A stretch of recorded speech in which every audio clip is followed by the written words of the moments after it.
guys, it's Brooke from The Vintage Gardener. Welcome back to my channel.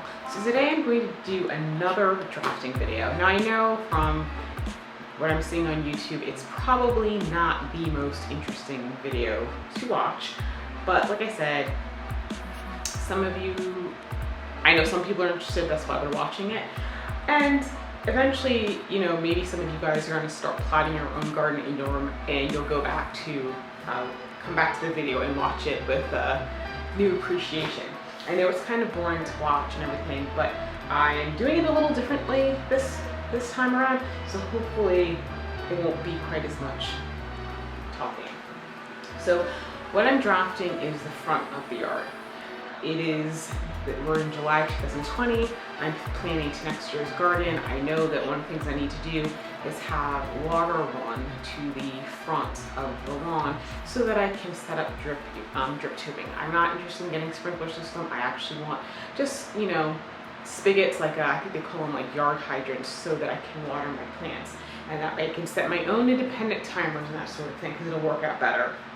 So the first thing I did was I took some measurements. So I'm going to turn the camera around so you can see what I drafted. Okay, so I took some measurements in my front yard and I realized that it was 188 feet from one end to the next. Okay, so then I took separate measurements. I have two driveway beds that are 8 feet. And so I measured from the edge of the driveway to one end of the property and the edge of the driveway to the other end. So from when you're facing the street, so my house would be back this way. When you're facing the street, the distance from one edge of the driveway to the property line is 36 feet. And when you're on the right side of the driveway, the distance between this edge of the driveway and over to the property line is 115 feet.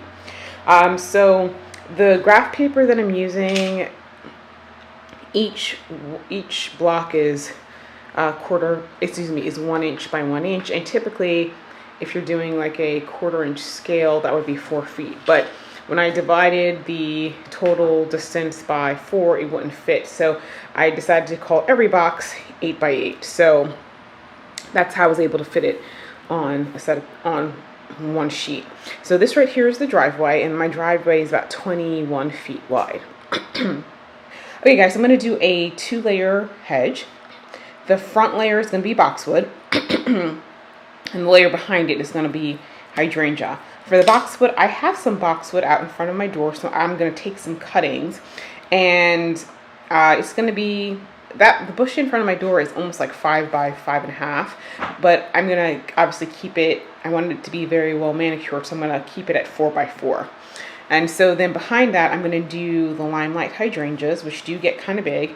And I'm not sure, I'm still trying to figure out if I'm going to do shrub form or if I'm going to do more of a tree form.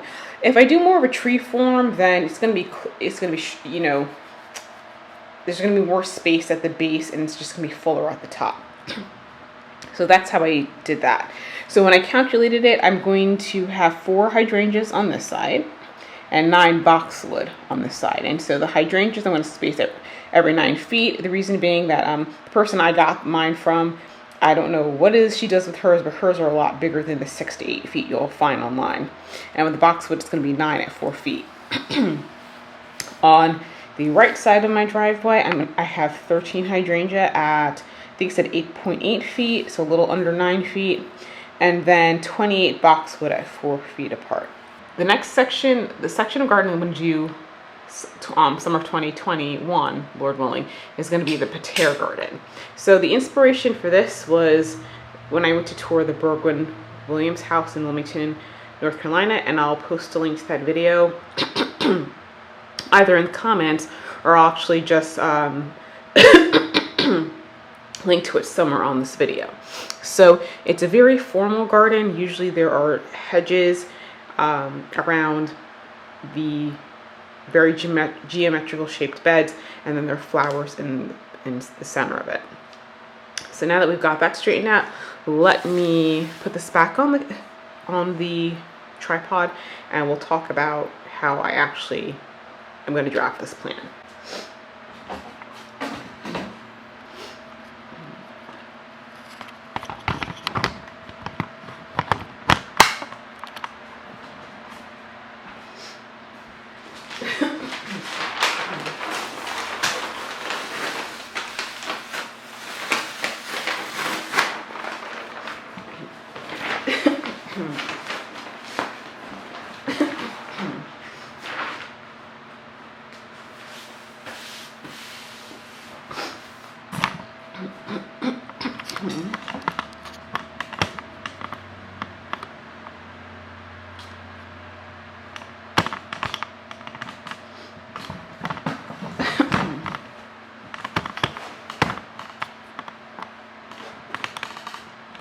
Okay, so I hope you guys can see this pretty well. So this is just the right side of the prior drawing I just showed you. Now I'm back to a true 1 block equals 4 by 4 square. So over here, right over on this side, this is the 8-inch flower bed flanking the driveway. And so I've drawn the hedge. I don't know if you can, I'll see if I can zoom in on it.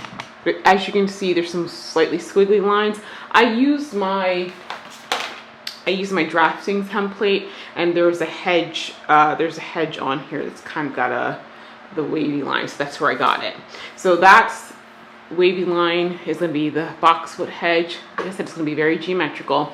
And then I drew the hydrangea, and I used 6 feet because, well, they didn't have an 8-foot.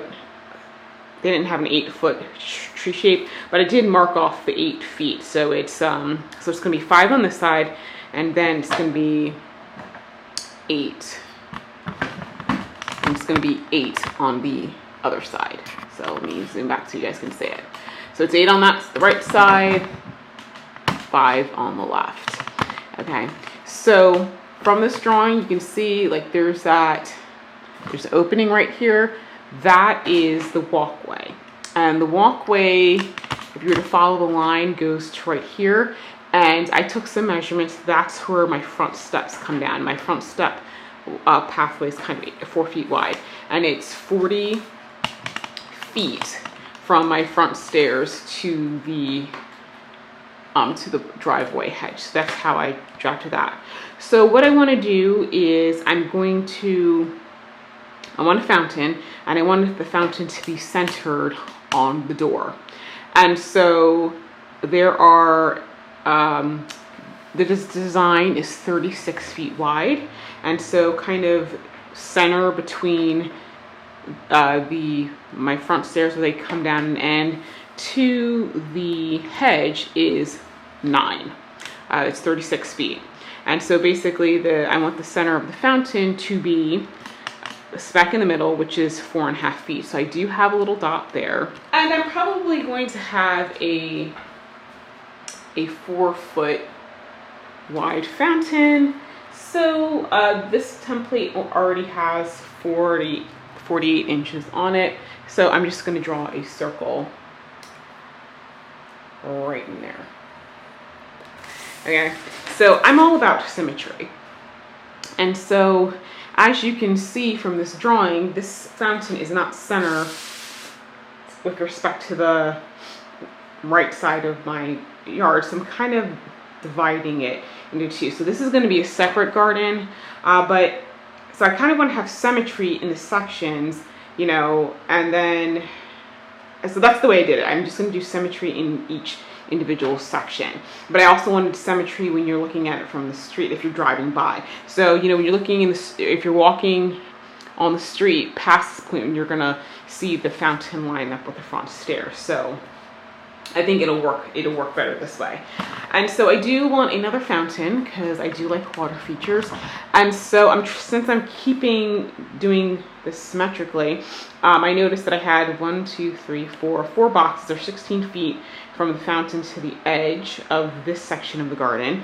And so on this side, if I do 1, 2, 3, 4, which is 16 feet, I could put another fountain right there. So for that one, I'm also going to make it 4 feet. Now the fountains aren't going to necessarily match, but that's fine. Okay, so now I've got my fountains. And so I was thinking for right now, I'm thinking that I would like to have a path so that you can stand in one, walk between the fountains if you choose. So I think I'm going to make a pretty wide path. So it's going to be 4 feet. But before I do that, I am going to do a plantings around the fountain.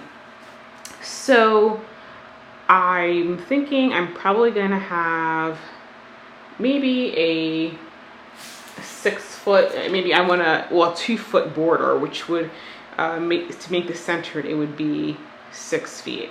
So I do have and I don't know if, I'm not sure if I'm going to make the border around it completely symmetrical, or if I'm going to make it maybe a little bit curved, just to give it a little bit, just add some interest. So I have this little template that's got a 6 foot, it's supposed to be representing a tree, but you know what, I can use it for this. So that's how I'm going to do that. I think between the gardens, between the fountains, I'd like to have a 4 foot walkway. And since this template, the box is already 4 feet, I'm just going to use that as my path. And I don't know, I'm thinking about maybe doing like a structure to have like vines over top of it and that sort of thing. So that's how I did that. Okay, so now I do want to have walking paths through here, not too many, because I don't want to cut down on gardening space.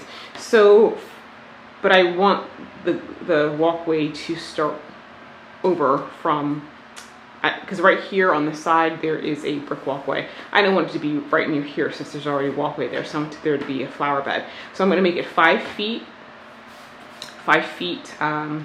deep, and then put a walkway. So I marked off 5 feet. So 5 feet from this edge is here. I did it on each side, and then 5 foot from this side is here. So I'll show you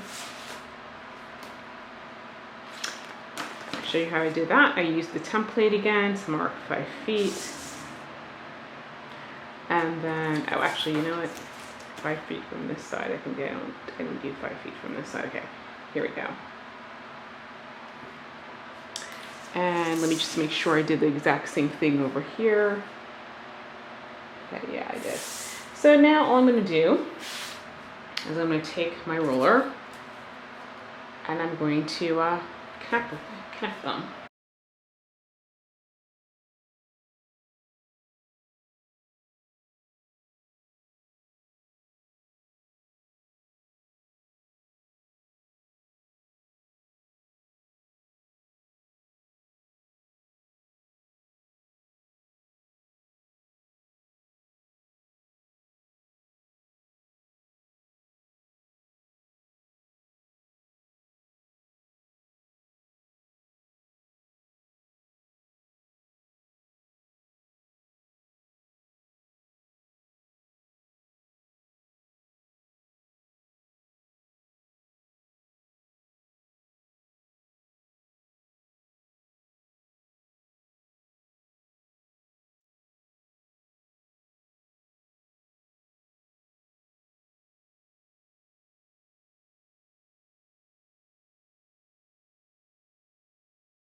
So that's going to be the walking path, where it's going to start.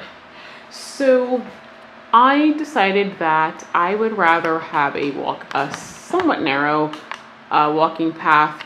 I do have a cart, and I can fit that cart through a 2 foot section. So I'm going to make my path between these two. I'm going to make the walking path 2 feet. So I'm just going to mark that off.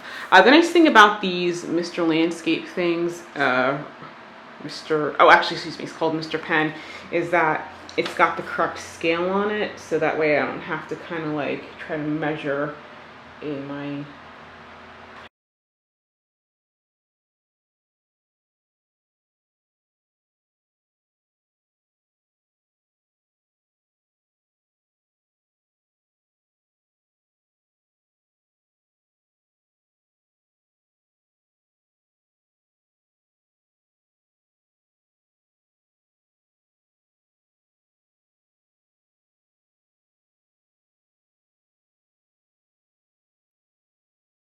So now I'm just going to draw the lines, and because I can kind of see where they're going to intersect, I'm just going to do them that way.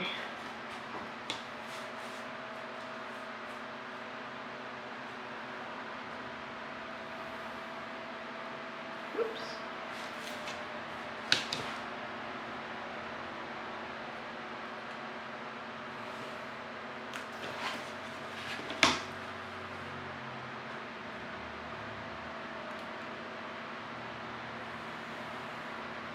There we go. So those are the so that's going to be the walking path. Okay. So now that I have that, obviously, I mean, granted, I could leave it blank like this in the center and just basically have all this space and have the fountains, but obviously I need a way to get to the fountains. Oh, actually, you know what? Let me draw my walking path from the house, because there's obviously I'm not going to be planting anything right here. And to go to this street, I'm going to put one right here and right here, so you can see that's where it's going. And so obviously I would kind of like to have a way to get here. Now, because I am, you know, I like my geometric shapes and all that sort of thing, I was thinking about, since I have a giant rectangle, actually putting something in here like, you know, like another, you know, like another walking path. It's kind of like maybe like a square inside of a rectangle. And so if I'm going to do that, then I would kind of like to,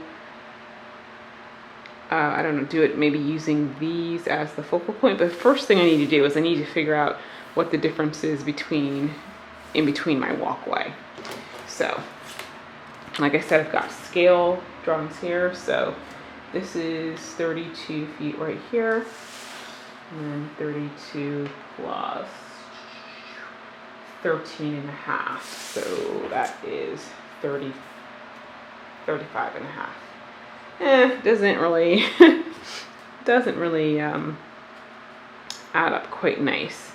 But I could do what's called a bisection with a compass and kind of get the exact center point. And so that's what I'm going to do.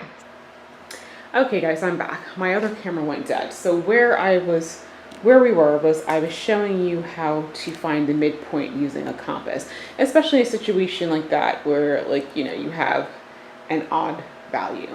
So we already know that in terms of this diagram that these fountains are equidistant from the ends of the thing. And so since they are, and they're centered inside of the thing, we're going to use that center point to do what's called a bisection. So a bisection is going to give you 2 points to make a straight line, and it would be equal distant. We're going to find a distance equal between the two circles. So you can do a half circle if you want.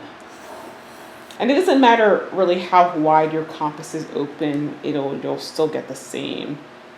You'll still get the same thing. So we're gonna do it. Hold it from the same. When you do the half circles, you're gonna keep it the same distance for both circles. Don't change that. But if, for example, I wanted to open this as far as I can go, you're gonna get the same midpoint. Okay. So now that we have these 2 points right here, and I'll bring the camera around so that you can see it better.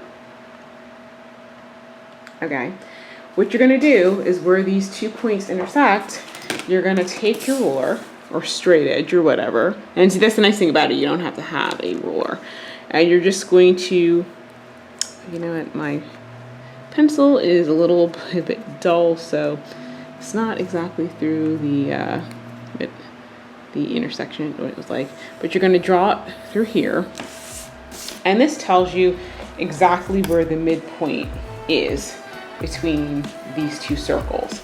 And so that line is right there, okay, and it's on the side, it's right here. So now that we have the midpoint, we can go back and we can erase.